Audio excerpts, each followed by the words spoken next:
down the Sussexes' lies about the Queen. She hugged everyone except you. Harry's been talking more about how he never hugged the Queen, once again telling me they had a love but distant formal relationship. However, Peter Phillips, Princess Anne's son, says the reason Prince Philip's funeral was so hard was because they couldn't hug the Queen because of COVID, to me indicating that she did in fact hug her grandkids at some point or another.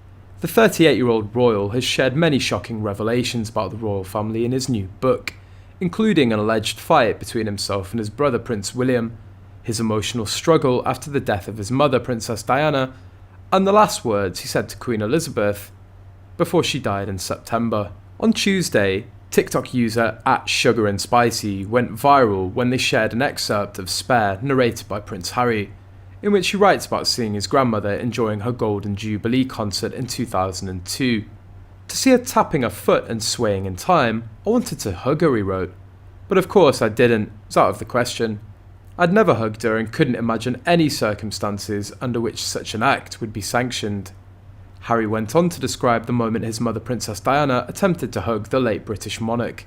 There's a famous story about Mummy trying to hug Granny, he continued. It was actually more of a lunge than a hug, if eyewitnesses can be believed, that is.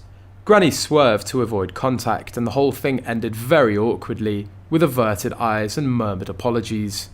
Being unable to hug the Queen after the death of the Duke of Edinburgh was one of the hardest aspects of trying to cope with his loss, her oldest grandchild has said. Peter Phillips said the image of the monarch sitting alone during the funeral of her beloved husband at St George's Chapel, Windsor, would have struck a chord with the thousands of families who lost a loved one in the COVID pandemic.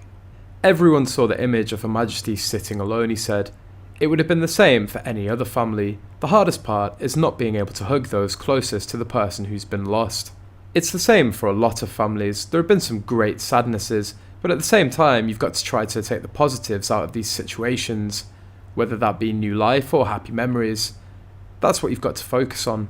The sight of the Queen alone was one of the most poignant images from her husband's funeral, and this is thought to be the first time a member of the royal family has spoken openly about it. I love hugging people because I feel like it shows how much you care for people to treat them like family. But you have to read the room and think whether or not it's appropriate in that situation, and if that specific person would be okay with it. You can also ask, hey, can I give you a hug, goodbye or whatever. If someone doesn't want to hug you, you don't have a right to attack them. You just accept it and move on.